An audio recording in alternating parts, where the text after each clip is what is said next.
क्या किसी में अलौकिक शक्ति हो सकती है? कुछ भी देखने का सामर्थ्य, दिव्य दृष्टि मुमकिन है? जी हां, मुमकिन है। सामान्यतः ये अविश्वसनीय है, लोग विश्वास नहीं करते। स्वाभाविक है, जिसे हम जानते नहीं, पूरी तरह समझते नहीं, अविश्वास होता है। आज हम एक ऐसे दिव्य संत की बात कर रहे हैं जो अभी हमारे साथ, हमारे पास मौजूद है। बुद्ध की नगरी बिहार, जहां एक शहर बेगूसराय, वहां एक गांव रामदीरी, आकाशपुर टोले में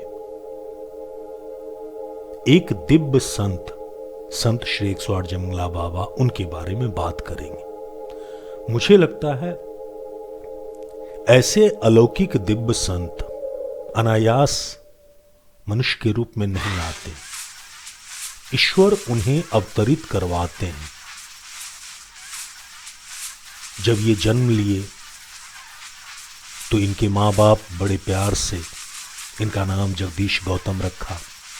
ये बचपन से ही अलौकिक थे। रात को उठ के आधी नींद में ये गंगा तट पे जाकर पेड़ पे चढ़ के माता की उपासना आधी नींद में ही करने लगते थे। जब इनके माता पिता को पता चला तो इनके पिता ने रात को सोते समय अपने जनेऊ से जगदीश गौतम को बांधने लगे। जनेऊ से जनेऊ को बांध देते थे ताकि उन्हें लगता था कि जनेऊ खोल के नहीं जाएगा। लेकिन माता की लीला, जब माता को ध्यान करवाना होता था तो जनेऊ बांधना वो भूल जाते थे। इस तरह वो रात को ध्यान करने लगे। पिता परेशान होकर उसी गांव में ठाकुरवारी के पास, ठाकुरवारी में एक दिव्य संत हुआ करते थे जिन पर हनुमान जी की अपार कृपा थी। वहां जाकर उन्होंने इस समस्या के बारे में जिक्र किया। वो सबको जानते थे, वो देख लिए। वो बोले कि तुम्हारा बेटा अद्भुत है, दैवीय शक्ति लिए हुए जन्म लिया है, इससे मोह माया मत रखो। लेकिन कौन ऐसा भला पिता होगा जो मोह माया अपने पुत्र से नहीं रखे? तो खैर, विशाल हृदय वाले जगदीश गौतम अपने दोस्तों को मदद बढ़ चढ़ के किया करते थे। पढ़ने में भी बहुत तेज थे।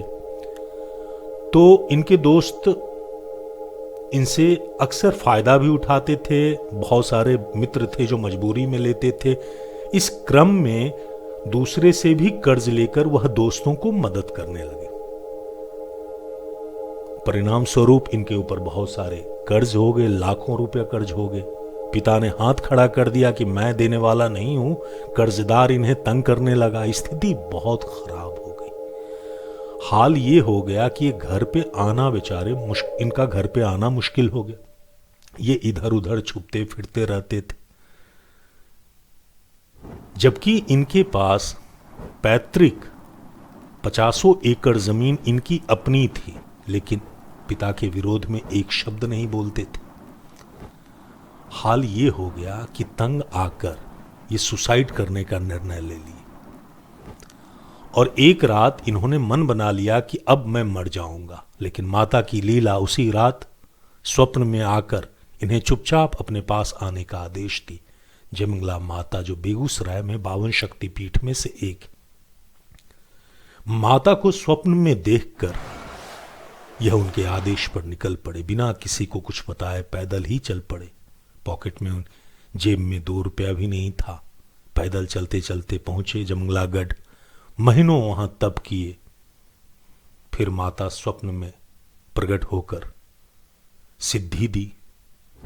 आदेश दिया कि यहां से असम जाओ, गुवाहाटी, कामरू, कामाख्या, वहां साधना करो, वहां अन्य सिद्धियां लो।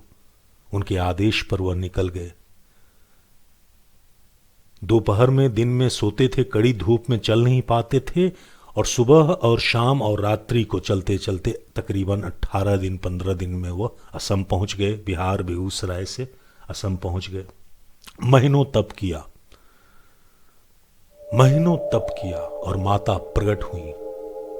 महीनों नहीं बरसों तप किया, 4 साल तकरीबन 5 साल उन्होंने तप किया और अनेकों अनेक तरह से तप किया जो अमूमन वहां जाकर करते हैं सिद्धियां पाने के लिए। फिर मां प्रकट हुई, सिद्धि दी और उसके बाद उन्होंने कहा मांगो क्या मांगते हो। यह भावुक होकर बोले कि 14-16 लाख रुपया मेरे ऊपर कर्ज है मां, जिस क्रम में मैं आत्महत्या करने के बारे में सोचा था और समाज में बहुत अपमानित हुआ मैं। बोले अब मैं तुम्हें कहती हूं जितना तुम्हें अपमानित किया गया उससे कई गुना अधिक सम्मान मिलेगा, इतना सम्मान मिलेगा तुम संभाल नहीं पाओगे। अब यहां से तुम निकलो। और भद्रकाली माता के हाथ भेजा गया। अनेक अनेक सिद्धियां लेने के लिए देवी उन्हें मार्गदर्शन की। तो सिद्धियां इनको जो मिल चुकी थी कामरू कामाख्या से, तो इन्होंने पहला प्रयोग उसी मंदिर में नीचे उतरते हुए किया।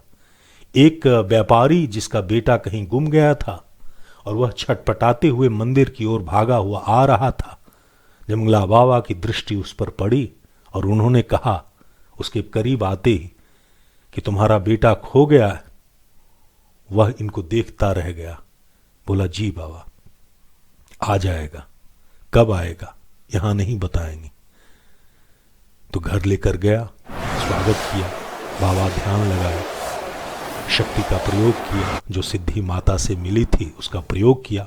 बोले 2 दिन में वापस आ जाएगा, मैं बुला लूंगा तुम्हारे बेटे को, लेकिन बदले में मुझे क्या दोगे। उन्होंने कहा आपको जो चाहिए वो मिलेगा।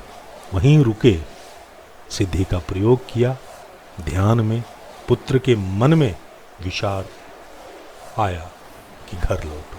बेटा उनका वापस दिल्ली वगैरह कहीं गया हुआ था, भटक रहा था, वापस लौटा। व्यापारी प्रसन्न होकर उनके चरणों में गिर पड़ा और घर के अंदर जाकर सूटकेस में जो पैसे भरे हुए थे सामने रख दिया।